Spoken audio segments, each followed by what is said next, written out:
കാശിയിൽ പാതിയായ കൽപ്പാത്തിയിൽ അല്പസമയത്തിനുള്ളിൽ ദേവരഥ സംഗമം. രഥോത്സവത്തിന്റെ അവസാന ദിനമായ ഇന്ന് വൈകിട്ടാണ് വിശ്വാസികൾ കാത്തിരിക്കുന്ന രഥസംഗമം. അതിലേക്കാണ് അതിന്റെ ഏറ്റവും അടുത്ത മുഹൂർത്തങ്ങൾ നടന്നുകൊണ്ടിരിക്കുകയാണ്. വിശാലാക്ഷി സമേത വിശ്വനാഥ ക്ഷേത്രത്തിലാണ് ദേവരഥ സംഗമം നടക്കുക. കൽപ്പാത്തിയിൽ നിന്നും വിനിഷ വൃന്ദാവൻ നമുക്കൊപ്പം ചേരുകയാണ്.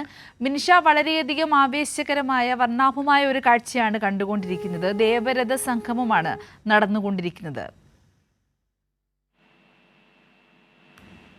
സിന്ദൂരി, തീർച്ചയായും അക്ഷരാർത്ഥത്തിൽ കൽപ്പാത്തിക്കാർ എല്ലാവരും കാത്തിരുന്ന ദേവരഥ സംഗമത്തിനുള്ള മുഹൂർത്തം ഒരുങ്ങുകയാണ്.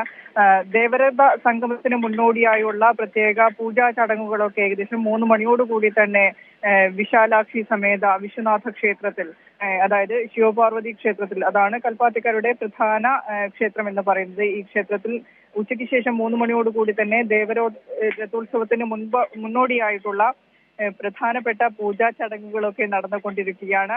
അത് പൂർത്തിയായ ശേഷം ഏകദേശം ത്രിസന്ധ്യ നേരത്താണ് ദേവരഥ സംഗമം എന്ന് പറയുന്നത്.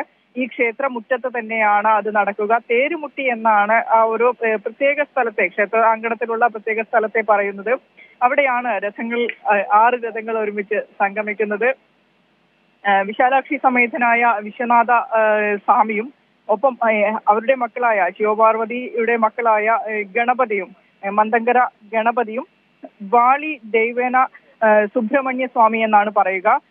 സുബ്രഹ്മണ്യ സ്വാമിയുടെയും രഥം, അതാണ് ആദ്യ ദിവസം, രഥോത്സവത്തിന്റെ 1-ാം ദിവസമായ ആദ്യ ദിവസം അഗ്രഹാര വീതിയിൽ പ്രദക്ഷിണ വഴികളിലേക്ക് എത്തിയ 3 രഥങ്ങൾ എന്ന് പറയുന്നത്. ഈ 3 രഥങ്ങൾക്ക് ശേഷം ഇന്നലെ, 2-ാം ദിവസമായ ഇന്നലെ, മന്ദങ്കര ഗണപതി കോവിലിൽ നിന്ന് ഒരു രഥം കൂടി പ്രദക്ഷിണ വഴികളിലേക്ക് എത്തി. അങ്ങനെ 4 രഥം പ്രദക്ഷിണ വഴികളിൽ ഉണ്ടായിരുന്നു. ഇന്ന് രഥോത്സവത്തിന്റെ അവസാന ദിവസമായ ഇന്ന് 2 രഥങ്ങൾ കൂടി, അതായത് ഒന്ന് ചാത്തപ്പുര ശ്രീകൃഷ്ണ കോവിലിൽ നിന്ന് ശ്രീകൃഷ്ണന്റെ വിഗ്രഹം എഴുന്നള്ളിക്കുന്ന രഥാരോഹണം ചെയ്ത രഥം, ഒപ്പം ലക്ഷ്മി നാരായണ സമേതനായ മറ്റൊരു രഥം കൂടി. അങ്ങനെ 6 രഥമാണ് ഈ അഗ്രഹാര വീതിയെ ഉലകം കൊള്ളിച്ചുകൊണ്ട് വിശ്വാസികൾക്ക് ഒരു വർഷത്തെ കാത്തിരിപ്പിന്റെ ഒരു സൗഭാഗ്യ ഫലം, സുകൃത ഫലം എന്നൊക്കെ പറയുന്നത് പോലെ ആ ഒരു വിശ്വാസത്തിന്റെ പൂർണ്ണതയിലേക്ക് എത്തിക്കുന്നത് ഈ കൽപ്പാത്തിയിലെ രഥോത്സവത്തിന്റെ തേരുമുട്ടിയിലെ ദേവരഥങ്ങളുടെ സംഗമമാണ്. അച്ഛനെയും അമ്മയെയും കാണാൻ മക്കൾ എത്തുന്നു.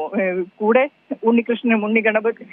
ഉണ്ണിക്കണ്ണനും എത്തുന്നു എന്നുള്ളതാണ് ഇതിന്റെ ഒരു പ്രത്യേകത. അതാണ് അതിന്റെ ഒരു വിശ്വാസ പ്രകാരം എന്ന് പറയുന്നത്. ആ ഒരു വിശ്വാസ ആചാരം തുലാമാസത്തിലെ അവസാന നാളുകളിൽ 28, 29, 30 ദിവസങ്ങളാണ് തുലാമാസത്തിലെ അവസാന 3 ദിവസങ്ങളിലാണ് കൽപ്പാത്തിയിൽ രഥോത്സവം നടക്കുക. ശേഷം വരുന്നത് മണ്ഡലകാലമാണ്, വൃശ്ചിക മാസമാണ്. തമിഴ് ആചാരപ്രകാരം കാർത്തിക മാസം എന്ന് പറയും. ആ കാർത്തിക മാസത്തിലാണ് പിറ്റേന്ന് കൽപ്പാത്തിയിൽ രഥോത്സവത്തിന്റെ പിറ്റേന്ന് കാർത്തിക മാസ പിറവിയാണ്. ആ പിറവിയോടനുബന്ധിച്ചുള്ള സംക്രമ മുഹൂർത്തത്തിൽ തുലാമാസം കഴിഞ്ഞ തുലാമാസത്തിന്റെ അവസാന മണിക്കൂറുകളിൽ കാർത്തിക മാസം പിറവിയെടുക്കുന്ന, വൃശ്ചിക മാസം പിറവിയെടുക്കുന്ന ആദ്യ മണിക്കൂറുകളിലാണ് തീർച്ചയായും വിനിഷ, കൽപ്പാത്തി ദേവരഥ സംഗമത്തിനായി ഒരുങ്ങിയിരിക്കുകയാണ്. അതിന്റെ ആവേശോജ്വലമായ കാഴ്ചയാണ് നമ്മൾ കണ്ടുകൊണ്ടിരുന്നത്.